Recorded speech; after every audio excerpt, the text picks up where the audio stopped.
dan kondisi lu berdua dengan temen lu yang antara hidup dan mati mereka di sana.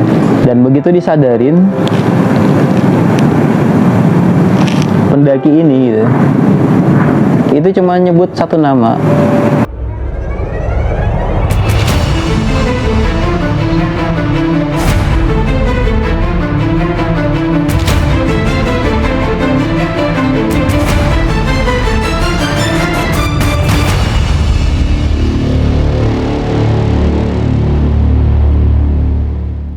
Oke teman-teman, bismillahirrahmanirrahim. Assalamualaikum warahmatullahi wabarakatuh. Ini dengan gue Epe. Oke, posisi gue sekarang masih di tempat kawan gue ya, di Jalan Teluk Buyung, nomor sekian-sekian, sorry gue nggak inget. Gue ada di Watermount Studio di sekitaran Sumarekon. Di Storycam ini kembali ngangkat story gue di zaman-zaman awal-awal gue masuk ke apa ya, lingkungan circle Mapala ya. Jadi teman-teman, dulu di kampus gue itu di Sekre, kita ini anak-anak baru itu suka berkumpul ya, mendengarkan cerita para senior. Ada satu story dari senior yang masih fresh gitu dalam ingatan gue ya. Cerita tentang 3 orang pendaki yang mengalami kecelakaan gunung hutan ya di sekitaran Jawa Barat. Jadi gue kalau lewat jalur itu gue akan terngiang-ngiang dengan senior ini. Jadi ini salah satu senior gue, idola gue di kampus, angkatan 94, nama angkatannya Kawah Cermai, dan sekarang dia sudah almarhum ya. Jadi awal cerita ini adalah 3 orang pendaki gunung itu memulai perjalanan dari Bandung ya teman-teman. Teman-teman ini mulai start perjalanan dari Wisma Pemuda lewat hutan pinus. Target utamanya adalah Gunung Masigit di Taman Nasional ya, Triit, satu gue nggak bisa sebutin, pokoknya di Jawa Barat, tau lah pokoknya. Jadi karena ini bukan pendakian biasa ya, mereka tuh survei untuk kegiatan di Klatsar, dan perbekalan juga bukan perbekalan yang seperti biasa pendaki gunung gitu. Jadi kayak cuma bawa flashlight gitu ya. Terus logistik juga logistik tempur, karena tadi kepentingannya, misinya adalah survei untuk kegiatan di Klatsar. Pada hari pertama nggak ada sesuatu yang berarti. Nah, melewati hari kedua dengan target puncak triangulasi Gunung Masigit, mereka melewati satu lembahan yang namanya Lembah Cisarua. Oke. Nah, karena bermain orientering, kondisi pada waktu itu beda ya teman-teman. Jadi kondisi di lapangan hari ini sama zaman-zaman kita itu, apalagi di zaman tahun 90-an itu beda sekali, karena tidak terlalu banyak pendaki dan teman-teman dari komunitas melakukan kegiatan di sana. Jadi dari segi rapatnya, terus kemudian rimbun belantaranya gitu, itu mantep banget. Kalau sekarang kan sudah banyak banget kawan-kawan pendaki yang sudah melakukan kegiatan untuk misi-misi tadi, survei lokasi buat pelatihan. Oke, di hari pertama mereka melewati lembahan itu tidak ada masalah. Di hari kedua, setelah melewati satu lembahan, setelah floating di beberapa koordinat dan bernavigasi di satu lembahan, itu masih nggak ada sesuatu yang berarti ya. Akhirnya ketika memasuki ke titik floating yang ketiga, di lembah antara Cisarua dan Geger Bentang ya, cuaca mulai memburuk. Tiba-tiba hujan yang intensitas tinggi, kemudian angin kencang, karena emang kebiasaan teman-teman ya dalam melakukan survei itu bukan di musim-musim yang support di pendakian. Kayak kita dulu kenal ada 2 musim ya, musim penghujan di September April dan musim kemarau ya, di April menuju September. Oke teman-teman, di hari ketiga teman-teman ini tertimpa badai gunung dan badai lembah di sekitaran tadi yang gue sebutkan, di antara Lembah Cisarua dan Geger Bentang.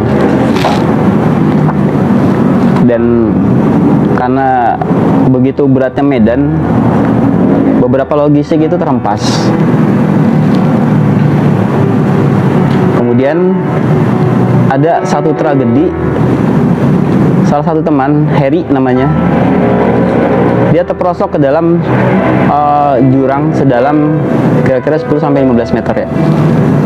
Karena teman-teman tahu kalau kita bermain navigasi itu tidak di jalur utama.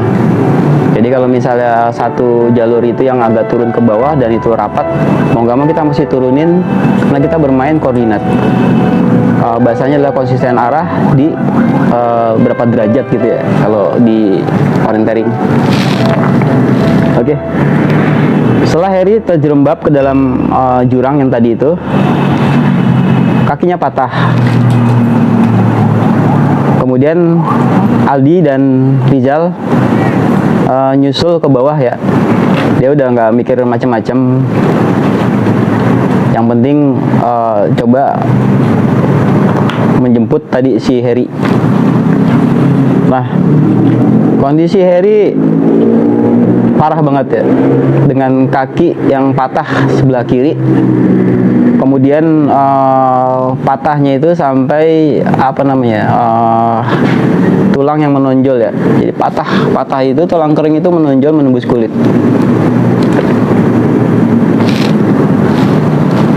Oke. Karena teman-teman ini dibekali dengan first aid ya, atau P3K alam bebas.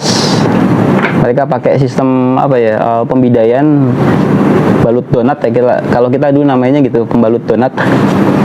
Jadi bagaimana itu tulang yang menonjol keluar itu ditutup dengan mitela yang dibungkus dan membentuk menyerupai donat ya. Kemudian tulangnya itu dimasukkan ke dalam lubang itu.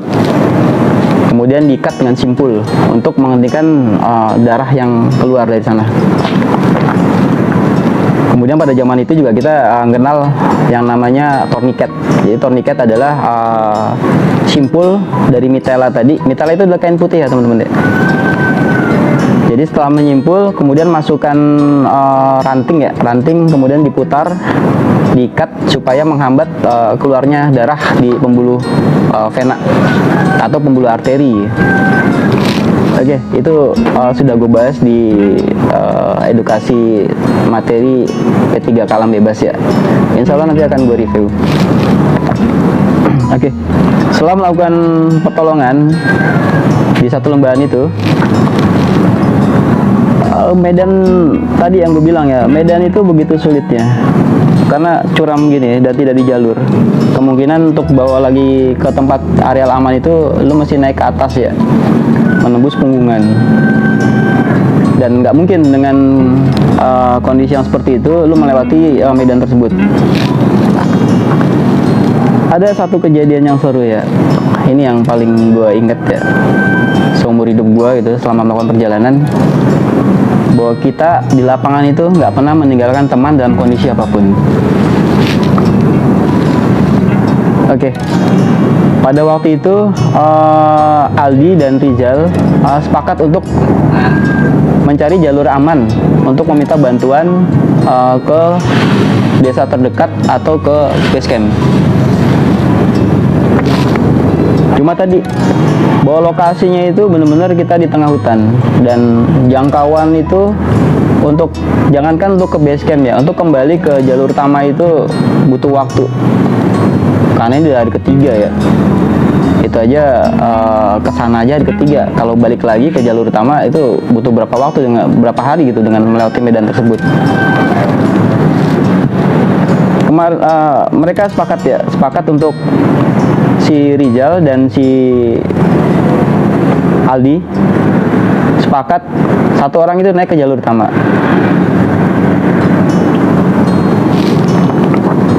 Tapi tadi kemampuan orientering Rizal agak kurang. bukan nggak berani ya, cuma itu adalah jalur Pantera, atau kita bisa biasa sebut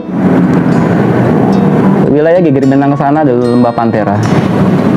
Terngiang-ngiang dengan sebutan tersebut, ya worried juga untuk balik ke jalur. Jadi ada sedikit debat gitu ya. Gak mungkin lah gue balik ke sana sendiri gitu kan. Tapi mau nggak mau lo harus balik ke sana ke jalur. Akhirnya di tengah perdebatan tersebut, cuaca kembali memburuk. Dan akhirnya mereka sepakat untuk tidak meninggalkan Harry di malam itu. Akhirnya dengan bikin bivak seadanya, dan kondisi Harry juga udah apa ya, tulang yang keluar menonjol, itu sakitnya bukan main ya teman-teman ya. Kemudian ditambah lagi dengan cuaca buruk, serangan hipotermia pun semakin akut kalau dalam kondisi ekstrim seperti itu. Jadi malam itu Harry demam.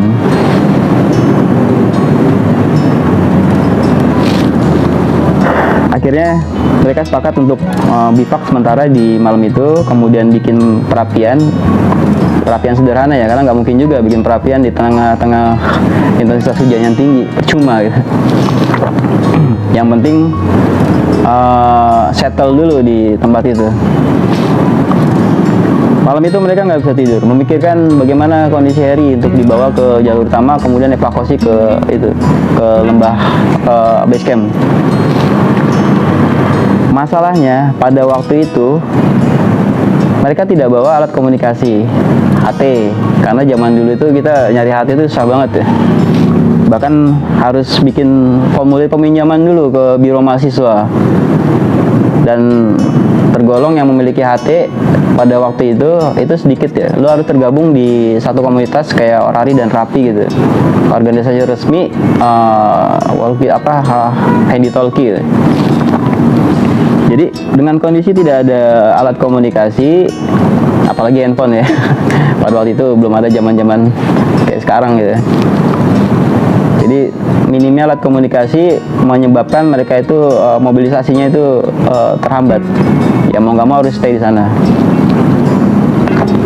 Kemudian setelah debat-debat agak berat gitu ya, antara memutuskan siapa yang kembali ke jalur utama, kemudian lapor ke base camp pusat atau ranger di bawah, masih keras ya, masih alot. Ditambah lagi mereka juga nggak ingin meninggalkan Harry sendirian. Esoknya cuaca masih belum menandakan aman ya. Jadi malam itu diajar hujan, pagi juga hujan juga. Jadi sepanjang malam itu sampai pagi itu hujan kabut, kemudian angin kencang gitu. Itu sampai biasanya kalau di musim-musim itu angin itu sampai terdengar di telinga ya, gitu. Belum lagi kalau misalnya ketemu dengan beberapa hewan buas gitu ya, pantera kayak apa, makin bikin down. Oke, kemudian singkat cerita, sepanjang hari itu mereka tetap masih digempur ya, dan tidak ada yang berani atau memutuskan untuk kembali ke jalur utama. Kemudian inisiatif dari Aldi untuk bikin tandu. Bagaimana kalau kita evakuasi aja berdua? Jadi tetap bareng-bareng nih. Akhirnya mereka sepakat untuk evakuasi Harry bersama-sama ke jalur utama. Target utama adalah jalur utama. Dan butuh waktu berapa jam ya untuk menembus jalur utama. Lo harus melewati hutan rimbun belantara ya. Hutan pete Cina, Kaliandra, dan hutan semak atau kita nyebutnya hutan perintis ya. Yang itu rimbunnya itu bukan main. Kalau kita coba nembusin itu berat banget. Walaupun masih pakai golok tebas. Belum lagi duri-duri kait. Duri kait yang ibaratnya lu kalau kena gesekan itu bisa lu demam 3 hari 3 malam. Perih banget. Dan ditambah lagi itu adalah jalur pacet. Nah, teman-teman kalau melewati jalur pacet ya, buat kita yang sudah terbiasa pun masih agak-agak geli atau gimana ya. dan itu benar pacet itu segede-gede apa ya, segede gaban ya kalau kita nyebutnya pada waktu ya. Bukan lintah ya, pacet. Oke. Akhirnya mereka memutuskan untuk evakuasi Harry menuju titik aman pertama, jalur Geger Bentang Pangrango. Bikin tandu dari kayu, kemudian mereka masukkan PDL gitu ya di antara dua kayu. Akhirnya mereka evakuasi dengan seret-seret gitu ya, 2 orang ya.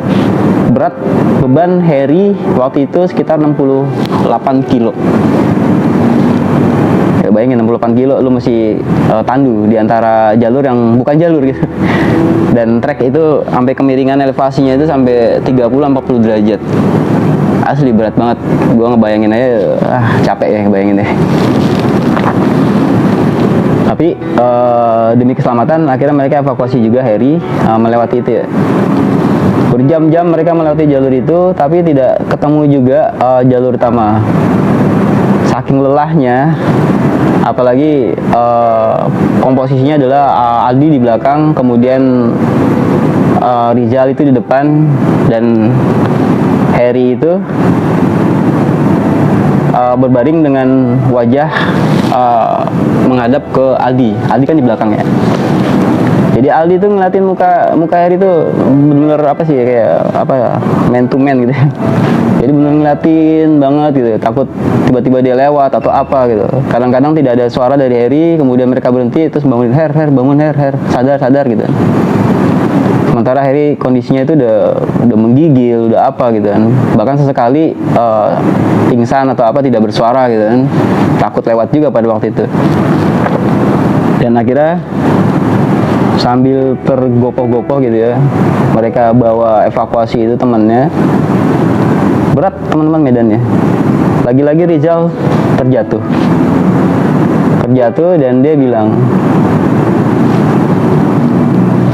Rizal kan depan tuh ya, kalau yang depan udah jatuh pasti nyusuk langsung. Akhirnya dia bilang sama Aldi, Al, gue udah gak kuat gitu. Mendingan lu yang balik ke jalur utama, karena di antara kita bertiga fisik lu yang paling oke gitu. Sementara gue udah gak kuat lagi. Gimana kalau lu yang jalan ke jalur utama cari bantuan, biar gue yang nungguin Rizal. Biar gue yang nungguin Harry. Akhirnya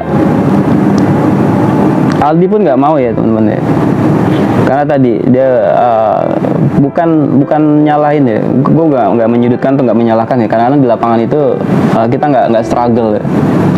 Down, apalagi ngeliat jalur yang begitu rapatnya, kita pasti down. Bukannya takut untuk melewati ya, atau kita nggak care ke temen, tapi emang psikologis itu keserang banget ya. Dalam keadaan lu sehat aja psikologis lu keserang, apalagi dalam kondisi lu payah ya. Akhirnya mau nggak mau Aldi menuruti apa maunya Rizal. Oke deh kalau gitu gue kesana, kita share logistik dan mereka bikin bivak.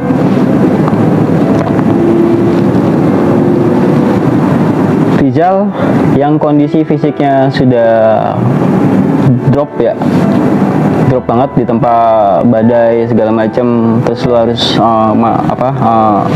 nandu temen lu gitu, nyeret-nyeret bukan di jalur, itu asli capek banget. Akhirnya Aldi meninggalkan Harry dan Rizal di lokasi lembahan di antara 2 pohon besar ya.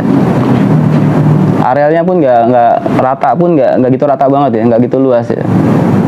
Jadi emang berundak-undak, dan akar pohon-pohon besar itu besar-besar ya. Dan ngebivak pun, lu tidur pun lu nggak akan pernah dapetin tempat yang landai. Jadi gimana lu mau rebahan ya?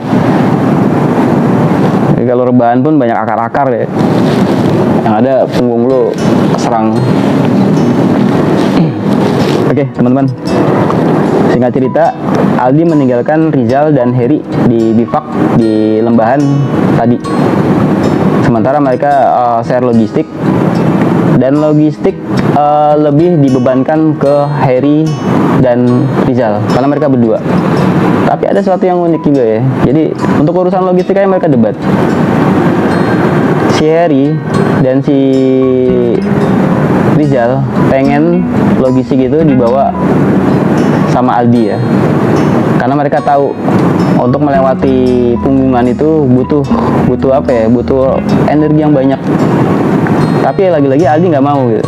Karena apa? Karena yang lebih butuh itu dia, mereka stay. Sementara si Rizal bilang, nggak apa-apa lu bawa aja logistik, banyak kan, biar gue nanti cari logistik tambahan ya. Mereka paham tentang Bigonia, kemudian Pakis, mereka paham. Cuma ngelihat kondisi cuaca yang buruk kayak gitu, nggak mungkin kan lu muter-muter nyari Pakis atau nyari apa gitu kan. Akhirnya sepakat mereka dibagi dua, tapi lebih prioritas ke Harry dan ke Rizal. Singkat cerita, Aldi meninggalkan Harry dan Rizal di bivak terakhir. Mereka terhambat ya di satu lembahan Cisarua dan Gigir Bentang.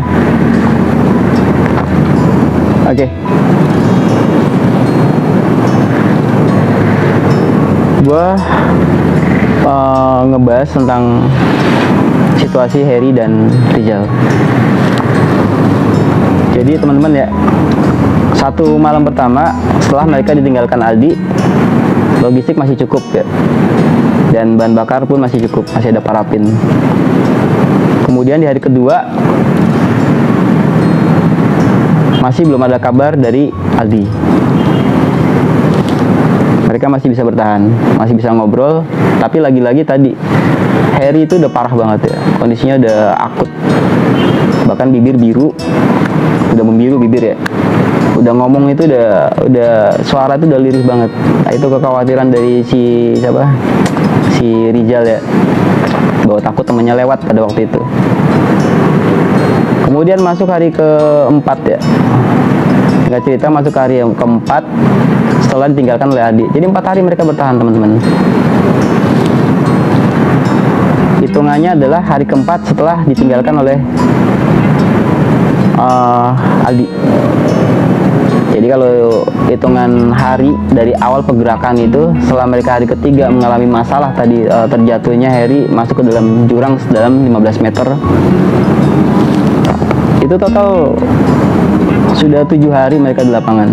Bayangin tuh, 7 hari di lapangan, bukan di jalur ya. Gua aja orientering 5 hari ya udah apa ya, udah males ya, udah bubel ya, udah bingung mau ngapain lagi. Apalagi udah 7 hari, dan kondisi lu berdua dengan temen lu yang antara hidup dan mati mereka di sana. Masuk hari keempat masih belum ada kabar dari Aldi ya. Rizal dan Harry, apalagi Rizal ya, makin cemas ya. Ditambah tadi yang gue sebutkan bahwa kondisi Harry sudah apa ya, sudah akut ya bahasanya. Ada satu yang apa ya, yang nggak enak gitu untuk diceritakan ya. Jadi teman-teman, tadi kan gue sebutkan bahwa tulang yang menjulur ke luar gitu ya, yang kemudian ditutup dengan apa namanya, pembalut donat ya, kayak donat, kemudian ditorniket, dan torniket itu lo harus cek setiap 1 jam atau 2 jam, atau ada durasi waktu ya. Ceknya adalah tadi lu kendorin ya, kadang-kadang kan kita tulis tuh jam berapa, menit ke berapa gitu kan, atau hari apa, diakurat lagi ya, setiap berapa jam sekali lu mesti kendorin untuk melancarkan peredaran darah. Karena kalau tidak lu kendorin itu, nah itu nanti akan apa ya, akan bisa diamputasi ya, kalau tidak jalannya aliran darah.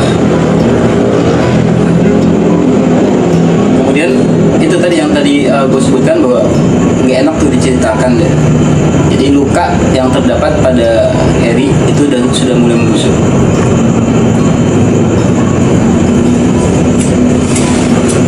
gua agak melipir sedikit ya. Untuk kasus-kasus sampai bahkan terjadi pendarahan itu kadang-kadang sudah keluar apa ya, ulat belatung gitu ya. Makanya tadi gue bilang nggak enak diceritakan. Pokoknya pada intinya lukanya itu udah mulai membusuk. Ngelihat situasi yang nggak memungkinkan gitu ya, nggak settle, Rizal udah mulai cemas. Ditambah Aldi yang nggak kunjung datang ya. Kemudian kembali serangan psikologis itu datang ya. Ditambah kondisi logistik itu sudah mulai menipis. Jadi yang harusnya mereka itu melakukan pergerakan itu paling nggak 5-6 hari, ini 7 hari ya. Pergerakan dengan kondisi logistik terbatas ya, karena tadi tujuannya hanya untuk setting area untuk diklat SAR ya. Tiba-tiba terjadi suatu di luar dugaan, logistik sudah mulai menipis, kemudian fisik sudah mulai down. Apalagi kalau cek tadi luka pada Heri itu udah mulai membusuk, itu udah mulai panik. Rizal udah mulai panik. Bahkan ada satu keinginan untuk meninggalkan Heri pada waktu itu ya. Cuma tadi mereka, persahabatan mereka itu tinggi dalam ya. Makanya tadi gue bilang, kalau gue ingat cerita ini akan gue ingat seumur hidup gue dalam gue menempuh kegiatan ini ya, bahwa lu tidak boleh meninggalkan teman dalam kondisi apapun, kecuali kondisional kayak tadi kan. Lu harus turun ke bawah, tapi minimal lu sudah mengamankan temen lu yang ditinggalin. Cuma itu prioritas terakhir. Tetap dalam satu kondisi, satu tim itu tidak bisa meninggalkan teman selama perjalanan pendakian.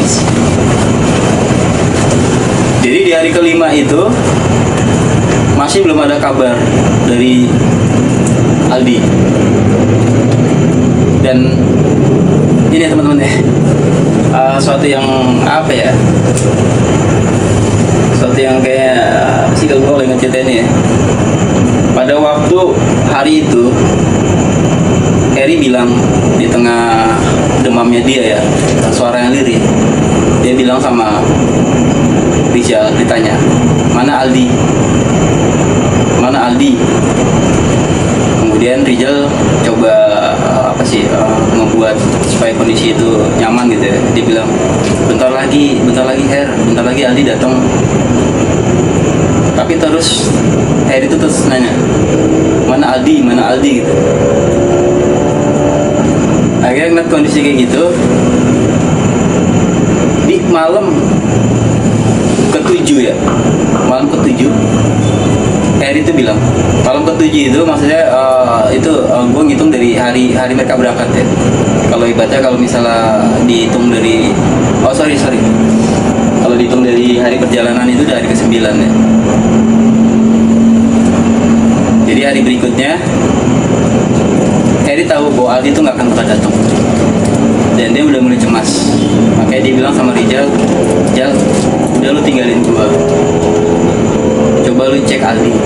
Gua khawatir sama Aldi, karena lu tahu diantara kita ini walaupun dia fisiknya kuat, tapi dia nggak nguasain medan. Jadi Heri minta sama Rizal untuk meninggalkan dia, kemudian nyusul tadi si Aldi.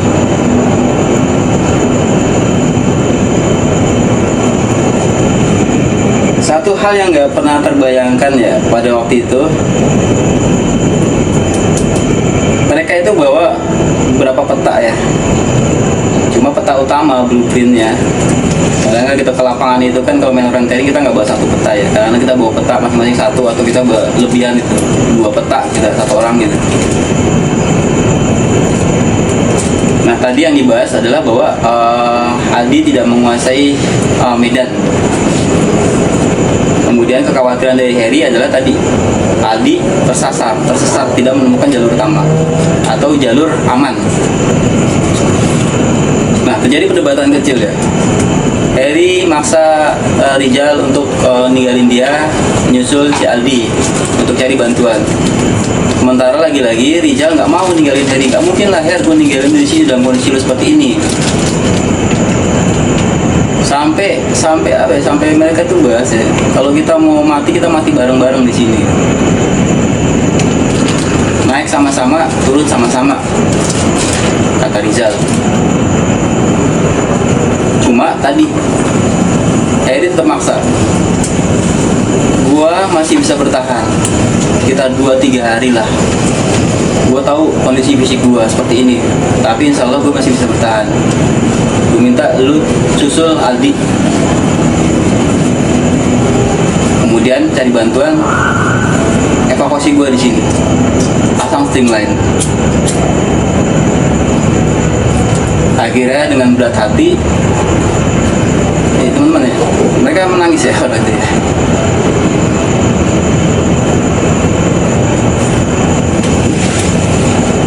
Akhirnya singkat cerita, setelah debat-debat kecil gitu ya, akhirnya terpaksa lah Rizal meninggalkan Eri dengan kondisi seperti itu.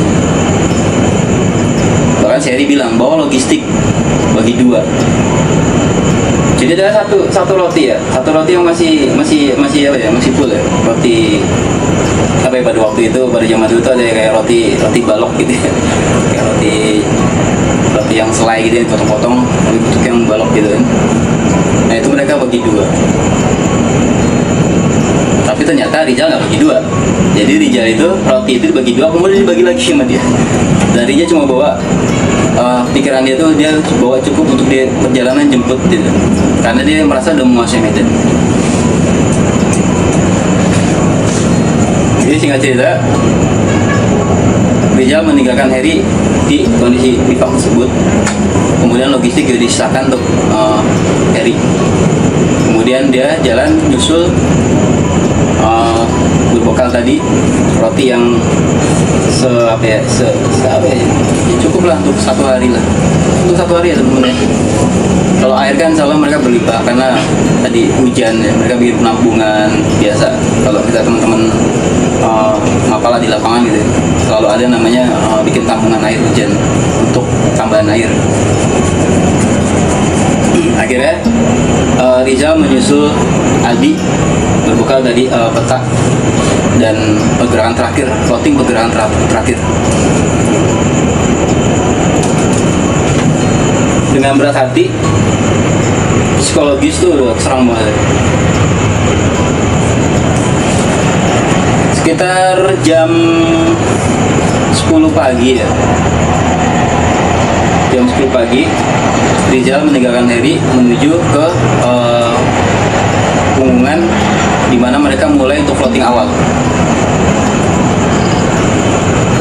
Dan ternyata emang tadi yang gue bilang, cuaca itu nggak pernah bagus pada waktu itu ya. Terus mereka diguyur hujan. Bahkan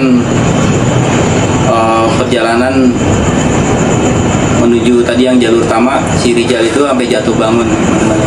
Itu rapat banget, sementara lu mesti kondisi lereng elevasi yang miring banget, itu jalan lain naik ke Punggungan aja mesti pegangan akar gitu, terus preset lagi, kadang-kadang jatuh terjembab. Satu yang ngenes, sorry gue bilang ngenes, gak enak banget gitu. Di tengah perjalanan menuju titik floating awal,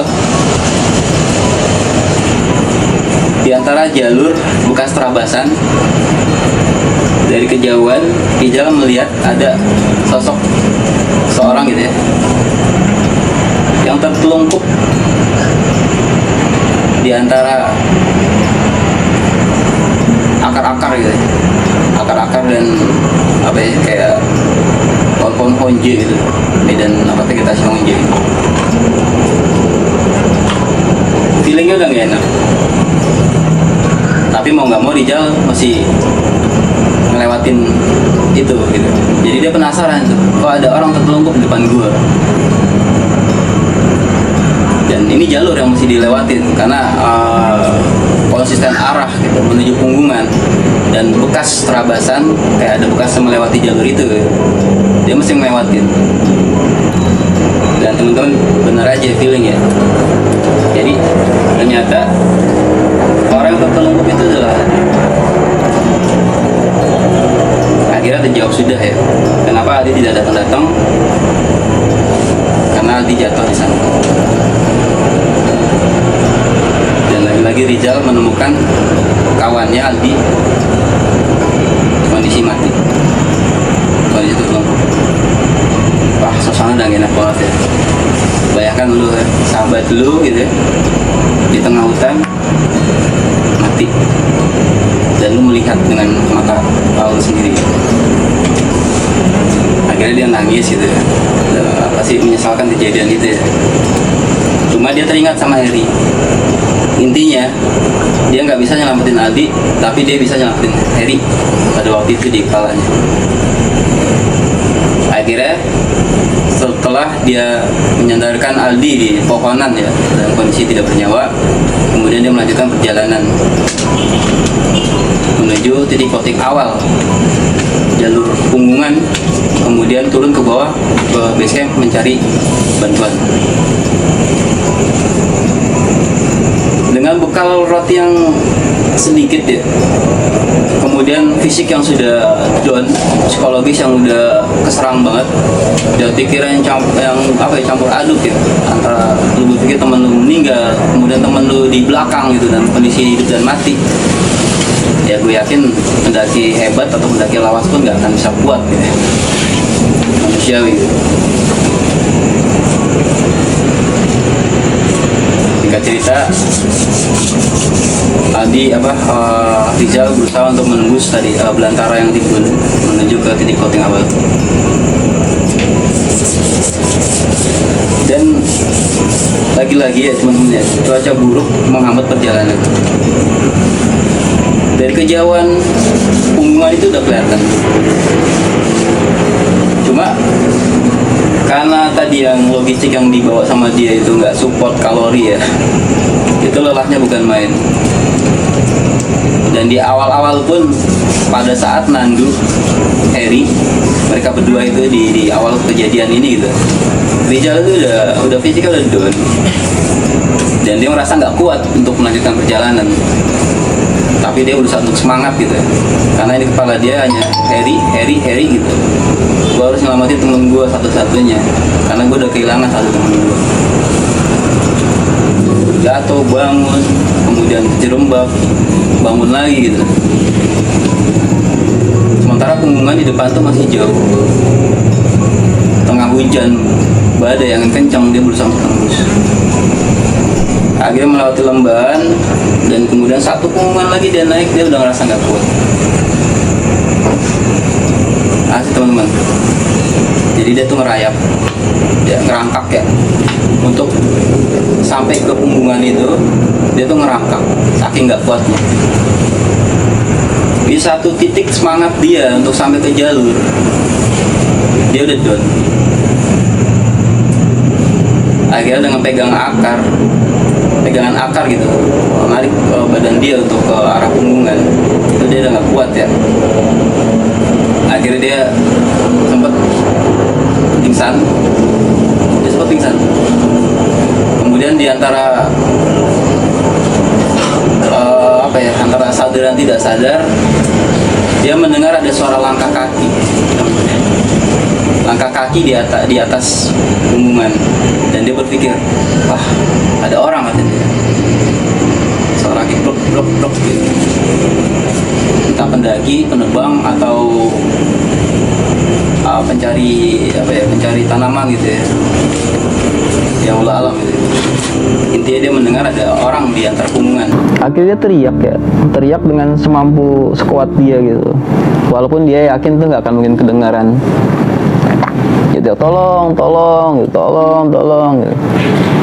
Tapi suaranya ketelan sama suara gemuruh angin gitu. Nah, dia pingsan, tiba-tiba dia pingsan.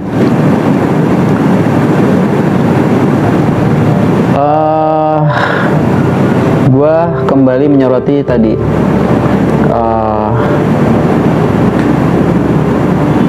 penebang yang melewati Punggungan itu. Jadi teman-teman, di atas Punggungan itu ada penebang yang nge-guide ya beberapa teman-teman Mapala juga yang sedang melakukan kegiatan juga sama. Jadi di punggungan itu ada sekitar 5 orang. Salah satunya senior gue yang tadi bercerita ini, dan ditemani oleh penebang. Nah, penebang ini merasa mendengar soal rintihan itu di antara lembahan. Akhirnya mereka menyusuri suara rintihan itu. Ternyata ada orang gitu ya. Jadi senior gue ini dengan penebang tadi ngelihat ada orang yang pegangan akar gitu ya, dengan kondisi tertelungkup juga, itu di antara lereng. Akhirnya mereka coba evakuasi, dibawa ke jalur utama, kemudian berusaha untuk menyadarkan gitu, dengan luka-luka yang parah banget ya. Jadi lukanya itu baret-baret, sini muka celong gitu ya, hitam gitu. Muka udah coret-coret, baret-baret karena apa ya, terjang akar segala macam. Terus badan yang biru, basah semua baju. Dan begitu disadarin, pendaki ini gitu, itu cuma nyebut satu nama, Harry, tolong Harry.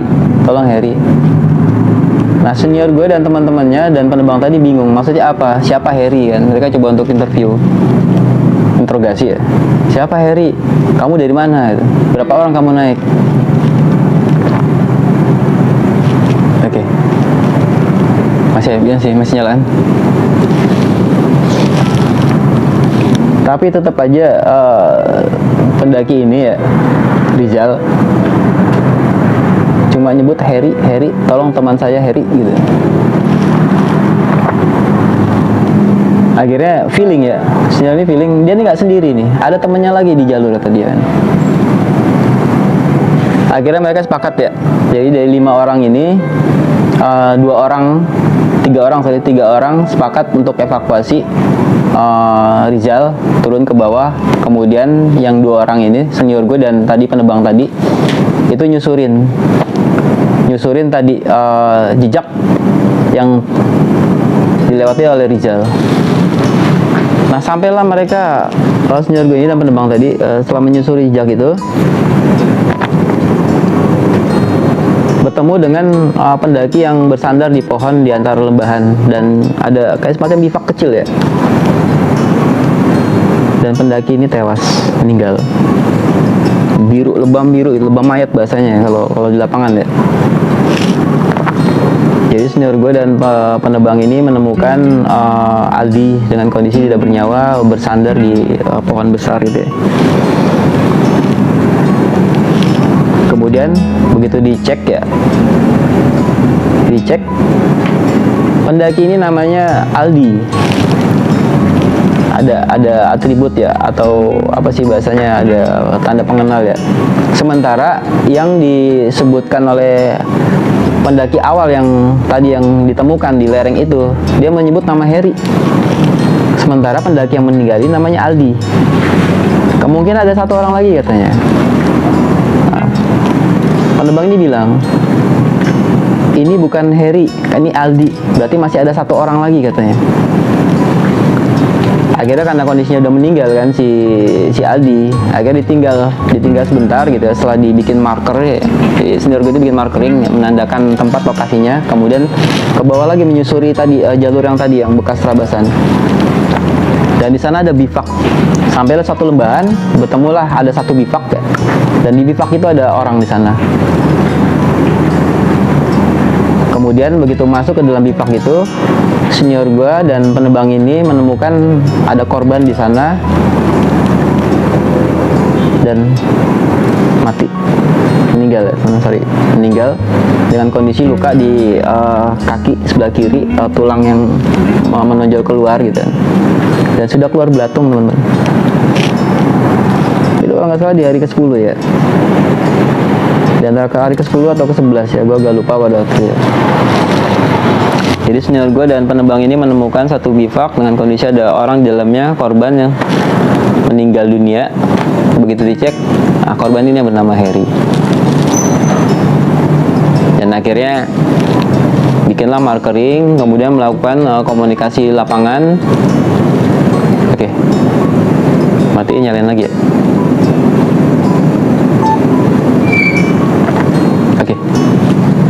Oke. Kemudian melakukan komunikasi lapangan, kontak base camp bawah gitu kan. Ada korban di motor.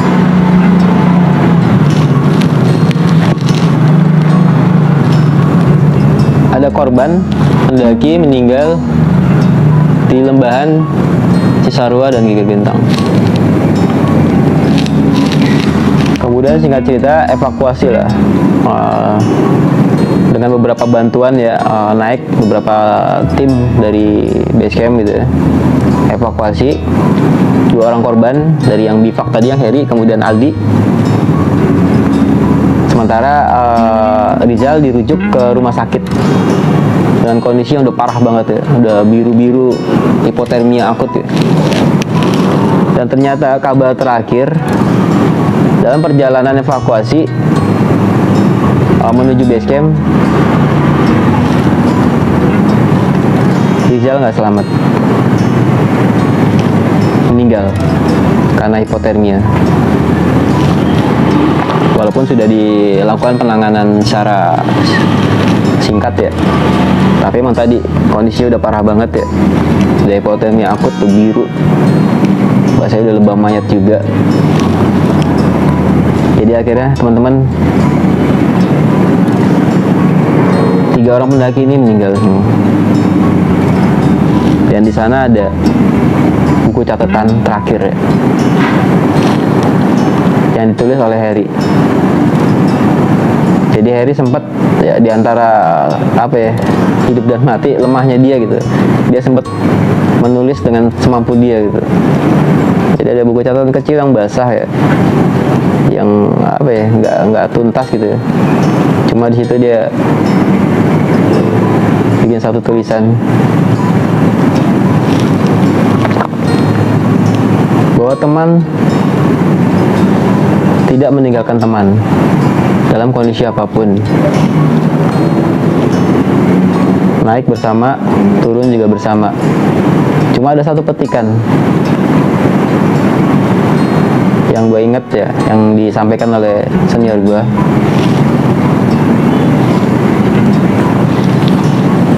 Sahabat abadi selamanya di gunung dan di tempat lain. Tuh teman-teman, gue inget banget cerita ini ya. Gue kalau gue flashback gitu ya, gue bahkan ingat senior gue yang menceritakan, yang gue termotivasi gitu ya, bahwa sahabat atau teman dalam pendakian itu tidak meninggalkan kawan dalam kondisi apapun. Oke, gitu aja ceritanya. Semoga ada manfaat yang bisa diambil dari cerita ini. Sekali lagi, tetap safety prosedur, tetap data informasi persiapan matang sebelum lo melakukan pendakian atau kegiatan misi-misi di gunung hutan gitu ya. Dan lagi-lagi tadi, sahabat pendakian adalah yang jalan bersama, stay bersama, dan berdiri bersama di puncak triangulasi ketinggian, dan turun bersama di tempat dimana kita memulai pergerakan. Jadi bukan menunggu di atas atau menunggu di bawah ya, tapi yang selalu bersama-sama dalam perjalanan. Oke teman-teman, begitu aja cerita gua kali ini.